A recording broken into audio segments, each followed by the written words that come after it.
കഴിഞ്ഞ 24 മണിക്കൂറിന്റെ ഗാസയിലുടനീളം ഇസ്രയേൽ നടത്തിയ ആക്രമണത്തിൽ 64 പേർ കൊല്ലപ്പെടുകയും 105 പേർക്ക് പരിക്കേൽക്കുകയും ചെയ്തതായി ആരോഗ്യ മന്ത്രാലയം അറിയിച്ചു. നിരവധി ഇരകൾ ഇപ്പോഴും അവശിഷ്ടങ്ങൾക്കിടയിലും റോഡുകളിലുമാണ് ഉള്ളത്. സിവിൽ ഡിഫൻസ് ജീവനക്കാർക്ക് അവരെ സമീപിക്കാൻ കഴിയുന്നില്ല എന്നും കൂട്ടിച്ചേർക്കുന്നു. യമനിൽ ഹൊദൈദ തുറമുഖ നഗരത്തിലെ എണ്ണ സംഭരണ കേന്ദ്രത്തിലും പവർ പ്ലാന്റിലും ഇസ്രയേൽ നടത്തിയ വ്യോമാക്രമണത്തിൽ കുറഞ്ഞത് 6 പേരെങ്കിലും കൊല്ലപ്പെടുകയും 83 പേർക്ക് പരിക്കേൽക്കുകയും ചെയ്തതായി അധികൃതർ വ്യക്തമാക്കി. കഴിഞ്ഞ ദിവസം ഗാസയിൽ ഇസ്രയേൽ ആക്രമണങ്ങളിൽ 24 മണിക്കൂറിനിടെ 37 പലസ്തീനുകളാണ് കൊല്ലപ്പെട്ടത്. റഫയുടെ പടിഞ്ഞാറൻ മേഖലയിൽ ഹമാസും സൈന്യവും തമ്മിൽ കനത്ത ഏറ്റുമുട്ടൽ തുടരുന്നുവെന്നാണ് റിപ്പോർട്ടുകൾ സൂചിപ്പിക്കുന്നത്.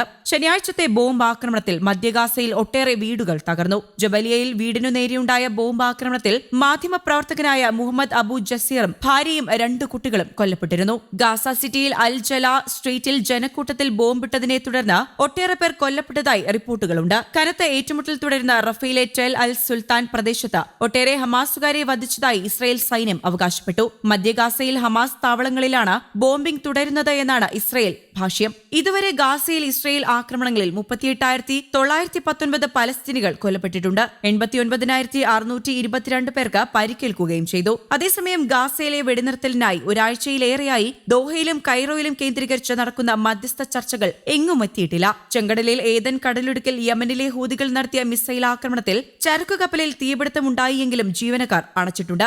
ദക്ഷിണ ലബനനിൽ ഹുല പട്ടണത്തിൽ ഹിസ്ബുള്ള താവളം ലക്ഷ്യമാക്കി ഇസ്രായേൽ സൈന്യം മിസൈൽ ആക്രമണം നടത്തി. തിരിച്ചടിയായി വടക്കൻ ഇസ്രായേലിലെ മനാറയിലെ സൈനിക കേന്ദ്രത്തിന് നേരെ ഹിസ്ബുള്ള റോക്കറ്റ് ആക്രമണം നടത്തി. അതേസമയം യുദ്ധം തുടങ്ങി 9 മാസമാകുമ്പോഴും അറുതിയില്ലാത്ത കൊന്നൊടുക്കലുകളാണ് ഇസ്രായേൽ നടത്തുന്നത്. കഴിഞ്ഞ ഒക്ടോബറിൽ തുടങ്ങിയ ആക്രമണത്തിൽ ഇതുവരെ ഗാസയിൽ 38,794 പലസ്തീനുകൾ കൊല്ലപ്പെട്ടുവെന്നാണ് റിപ്പോർട്ടുകൾ പറയുന്നത്. 89,364 പേർക്ക് പരിക്കേറ്റിട്ടുണ്ട് എന്നും കണക്കുകൾ സൂചിപ്പിക്കുന്നു. ഇസ്രായേൽ യുദ്ധം അവസാനിപ്പിക്കാത്ത സാഹചര്യത്തിൽ മരണസംഖ്യ ഇനിയും ഉയർന്നേക്കുമെന്ന് തന്നെയാണ് കരുതപ്പെടുന്നത്. ഇക്കഴിഞ്ഞ ദിവസം തെക്കൻ ഗാസയിൽ ഖാൻ യൂനിസിൽ ഇസ്രായേൽ നടത്തിയ വ്യോമാക്രമണത്തിൽ 90 പേർ കൊല്ലപ്പെട്ടിരുന്നു. 300 പേർക്ക് പരിക്കേൽക്കുകയും ചെയ്തു. ഒക്ടോബർ 7 ആക്രമണത്തിന്റെ മുഖ്യ സൂത്രധാരന്മാരായ ഹമാസ് മിലിറ്ററി തലവനെയും ഖാൻ യൂനിസ് ബ്രിഗേഡ് തലവനെയും ലക്ഷ്യമിട്ടാണ് ആക്രമണം നടത്തിയത് എന്ന് ഇസ്രായേൽ അറിയിച്ചു.